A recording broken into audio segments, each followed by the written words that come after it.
তিনি পার্লামেন্টটাকে একটা ঠিকই বলেছেন যে চায়ের দোকানে পরিণত করেছেন। চায়ের দোকানেও মানুষ কিন্তু এইভাবে মনীষীদের সম্পর্কে কথা বলে না। এই যে একটা কমেডিয়ান চরিত্র আমরা পার্লামেন্টে দেখছি, তিনি হয়তো এরকম ভাবেন যে পার্লামেন্টে আমি একদিন যাব, যা গু গোবর বলবো ভারতবর্ষের মানুষ ধন্য ধন্য করবে। আজকে পার্লামেন্টে নরেন্দ্র মোদী বঙ্কিম দা বলেছেন, তারপরে মাস্টারদা সূর্য সেনের দা কথাটা কেটে দিয়েছেন।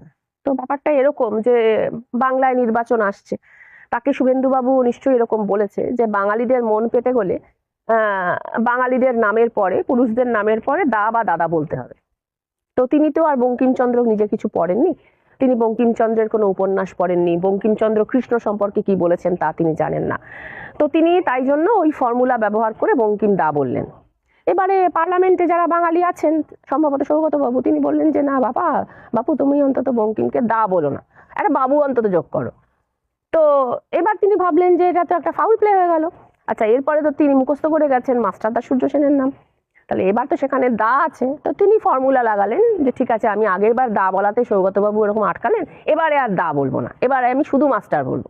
এখন সমস্যাটা হচ্ছে যে এই যে একটা কমেডিয়ান চরিত্র আমরা পার্লামেন্টে দেখছি, তিনি হয়তো এরকম ভাবেন যে পার্লামেন্টে আমি একদিন যাব, যা গু গোবর বলবো ভারতবর্ষের মানুষ ধন্য ধন্য করবে। তো ব্যাপারটা তো ঠিক এরকম নয়।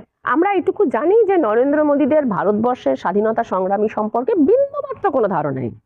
কারণ এই যে আমাদের মাস্টারদা সূর্য সেন, তিনি তো আর শুধুমাত্র বাংলার প্রতিনিধি নয়, তিনি ভারতবর্ষের একজন জাতীয় নেতা, তিনি একজন জাতীয় শহীদ। বঙ্কিমচন্দ্র তো আর শুধুমাত্র বাংলার প্রতিনিধি নয়, মনীষী নয়, তিনি একজন জাতীয় মনীষী। তাহলে এই ধরনের বিন্দুমাত্র কোনো জ্ঞান নরেন্দ্র মোদীদের নেই। তারা শুধু 3-4টে নাম জানে। তারা এখনকার নাম জানে হচ্ছে আদানি, ওই আম্বানি, হয়তো কাঙ্গানা রাউতের নাম উনি জানেন, আর ইতিহাসের নাম বললে উনি সাভারকারের নাম বলতে পারবেন, গোলওয়ালকারের নাম বলতে পারবেন, আর দীনদয়াল উপাধ্যায়ের নাম বলতে পারবেন। এছাড়া তো তিনি কারোর নাম জানেন না। হ্যাঁ, তুমি যদি ভুল করে তার সামনে শুধু রাম বলে দাও, তখন তিনি টনটনে জ্ঞান, তিনি বলবেন জয় শ্রীরাম বললে না কেন। কিন্তু তার কাছে ভারতবর্ষের ঐতিহ্য সম্পর্কে তার বিন্দুমাত্র কোনো ধারণা নেই। তার নয়, বিজেপি RSS ভারতবর্ষকে চেনেন, শুধু বাংলাকে চেনে না তাই নয়, তারা ভারতবর্ষকে চেনে না। ভারতবর্ষের স্বাধীনতা সংগ্রাম, ভারতবর্ষের ঐতিহ্য, ভারতবর্ষের সৃষ্টি, ভারতবর্ষের মনীষী, ভারতবর্ষের বিজ্ঞানী, তার বিন্দুমাত্র কোনো ধারণা নেই।